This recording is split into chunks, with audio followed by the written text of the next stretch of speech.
Kita harapkan nanti di tahun 2020 akhir semua infrastruktur, kalender of event selesai akhir tahun depan. Insya Allah semuanya selesai.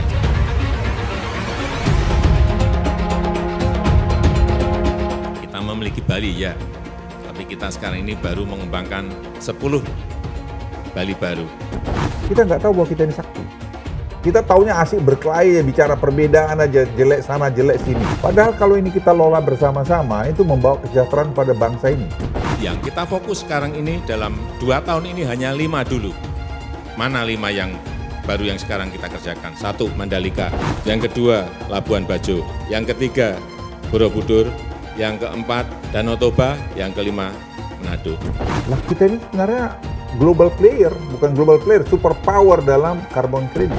Dengan segmentasi yang berbeda-beda, sudah kita atur semuanya. Bulan Maret nanti, Yogyakarta International Airport juga sudah akan selesai 100%.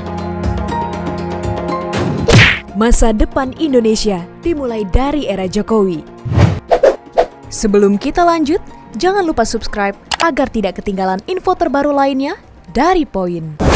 Desember kita akan mengajukan Omnibus Law untuk perpajakan, kemudian nanti di awal Januari kita akan mengajukan Omnibus Law untuk iklim investasi, yaitu Undang-Undang Cipta Lapangan Kerja.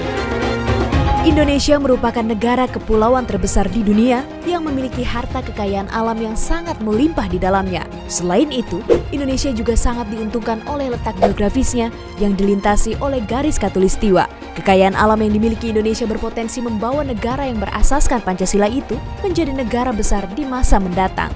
Salah satu kekayaan alam yang dimiliki oleh Indonesia adalah keberagaman aneka tambang yang terbesar yang tersebar di seluruh Nusantara. Berdasarkan data dari Indonesia Mining Association, Indonesia menduduki peringkat ke-6 sebagai negara yang kaya akan sumber daya tambang, di antaranya minyak, gas alam, emas, timah, tembaga, dan juga nikel.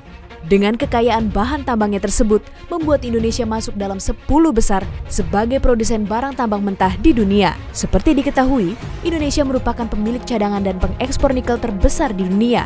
Dikutip dari World Top Export, untuk barang nikel, Indonesia menduduki peringkat pertama dengan nilai ekspor sebesar $628 atau 21,5% dari total ekspor di dunia. Mengingat besarnya cadangan nikel di Indonesia, hal ini pun tak ingin disia-siakan oleh Presiden Jokowi. Ia memiliki ambisi untuk menjadikan Indonesia di masa depan sebagai produsen besar litium baterai di dunia. Dan saat ini, pemerintah tengah berupaya untuk membangun pabrik litium baterai di Morowali, Sulawesi Tengah, dengan bekerja sama antara Tiongkok dan Jepang. Kita ingin nanti dalam waktu kira-kira 2-3 tahun kita ingin turunan dari nikel ini bisa lari ke yang namanya lithium baterai. Inilah strategi bisnis negara yang sedang kita rancang agar negara kita Indonesia ini bisa menjadi hub besarnya bagi industri mobil elektrik. Arahnya ke sana. Karena kita memiliki nikel, ada kobalt, mangan, dan bahan baku lainnya yang bisa dipakai oleh industri dalam rangka membangun lithium baterai. Dan kita tahu Indonesia adalah memiliki cadangan nikel yang terbesar di dunia, nomor 1 di dunia. Ekonom PT Bank UOB Indonesia, Enrico Tanuwijaya memaparkan bahwa nikel adalah mineral yang sangat berharga di masa depan karena pesatnya perkembangan kendaraan listrik. Sebab, nikel merupakan salah satu logam terbesar dalam pembuatan baterai listrik dan baterai itu sendiri ibarat jantung dari revolusi mobil listrik. Menurut International Energy Agency, setidaknya ada 8 negara yang tercatat dengan penggunaan mobil listrik terbanyak. Yang pertama adalah Tiongkok, kemudian disusul oleh Amerika Serikat, Jepang, Inggris, serta 4 negara Eropa, yakni Norwegia, Prancis, Jerman, dan Belanda. Hingga saat ini, produksi baterai lithium ion global untuk kendaraan listrik masih berkonsentrasi di 4 negara, yakni Amerika Serikat, Tiongkok, Korea Selatan, dan Polandia. Dalam hal ini, Tiongkok jadi pemegang produsen terbesar baterai lithium ion dunia. Di samping itu, Menko Bidang Maritim dan Investasi Luhut Binsar Panjaitan mengatakan, Indonesia sebenarnya adalah negara superpower dalam hal karbon kredit. Pasalnya, Indonesia tengah memiliki 75 hingga 80% karbon kredit dunia yang didapat dari lahan gambut, hutan mangrove, serta hutan lepas yang terdapat di Indonesia. Menurutnya, Karbon kredit ini sangat dibutuhkan oleh negara-negara maju di Eropa dan tidak banyak yang tahu bahwa sebenarnya bangsa Indonesia ini sakti.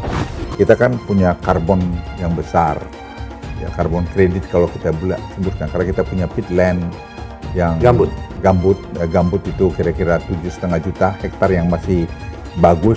Ada kita punya hutan 108 juta hektar.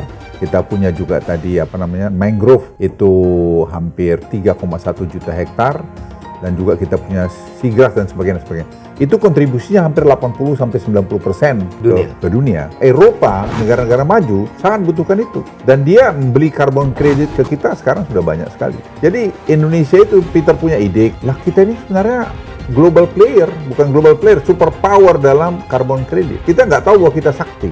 Mengenai karbon kredit, jika disederhanakan adalah suatu mekanisme perdagangan karbon di mana negara yang menghasilkan emisi karbon dari kuota yang telah ditentukan diharuskan untuk memberikan sejumlah insentif kepada negara yang mampu menyerap karbon melalui proyek penanaman hutannya. Semakin besar hutan untuk menyerap emisi karbon, semakin besar pula kredit karbon yang dimiliki oleh negara tersebut. Hal itu sebagaimana yang telah disepakati oleh Perjanjian Prancis yang diikuti sebanyak 195 negara peserta KTT Perubahan Iklim PBB pada 2015 lalu. Perjanjian itu bertujuan untuk memerangi perubahan iklim dalam mengurangi emisi gas karbon yang memicu terjadinya pemanasan global. Ada kurang lebih 74 undang-undang yang semuanya kita kumpulkan, kemudian kita ajukan menjadi satu undang-undang kepada Dewan. Dan kita harapkan dengan undang-undang yang baru ini nanti kecepatan tindakan-tindakan kita di lapangan itu akan kelihatan cepat atau tidaknya.